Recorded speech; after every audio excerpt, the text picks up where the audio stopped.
আন্তর্জাতিক ফুটবলে বাংলাদেশের পরের ম্যাচ ৬ সেপ্টেম্বর নেপালের বিপক্ষে।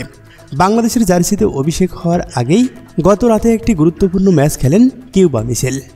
বাংলাদেশের কোনো প্রস্তুতি ম্যাচ না হলেও বসুন্ধরা কিংসের হয়ে অসাধারণ খেলেছেন এই অ্যাটাকিং মিডফিল্ডার। কাতারের দোহায় এএফসি চ্যালেঞ্জ লিগের মূল পর্বে গত রাতে বসুন্ধরা কিংস খেলেছেন সিরিয়ার ক্লাব আল কারামার বিপক্ষে। এই ম্যাচকে ঘিরে বাংলাদেশের ভক্ত সমর্থকদের আগ্রহের কেন্দ্রে ছিলেন কিউবা মিশেল। কিন্তু আলোচিত এই ফুটবলার বসুন্ধরা কিংসের শুরুর একাদশে না থাকায় অবাক হয়েছেন অনেকে।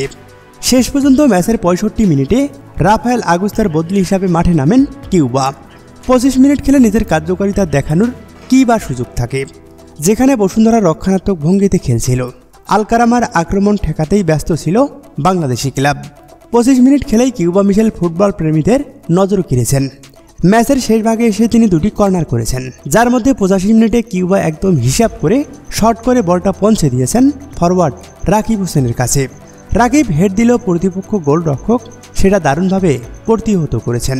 দ্রুতই আরও একটি কর্নার নিয়েছেন কিউবা, তবে কোনো অ্যাসিস্ট বা গোল করতে পারেনি। অ্যাটাকিং মিডফিল্ডার হিসেবে যা খেলেছেন তাতে সিরিয়ার ক্লাবকে রীতিমতো অবাক করে দিয়েছেন কিউবা মিশেল। বাংলাদেশের ক্লাবের হয়ে অভিষেকে কোনো অ্যাসিস্ট বা গোল করতে না পারলেও শুরুটা কিউবা করেছেন দুর্দান্ত। সিরিয়ার আল কারামাকে ১-০ গোলে হারিয়ে এএফসি চ্যালেঞ্জ লিগের মূল পর্বে জায়গা করে নিয়েছে বাংলাদেশের ক্লাব। কাতারের দোহায় সুমহ বিন হামাদ স্টেডিয়ামে বসুন্ধরা জয়সূচক গোলটি করেছেন এমানুয়েল সান্ডে।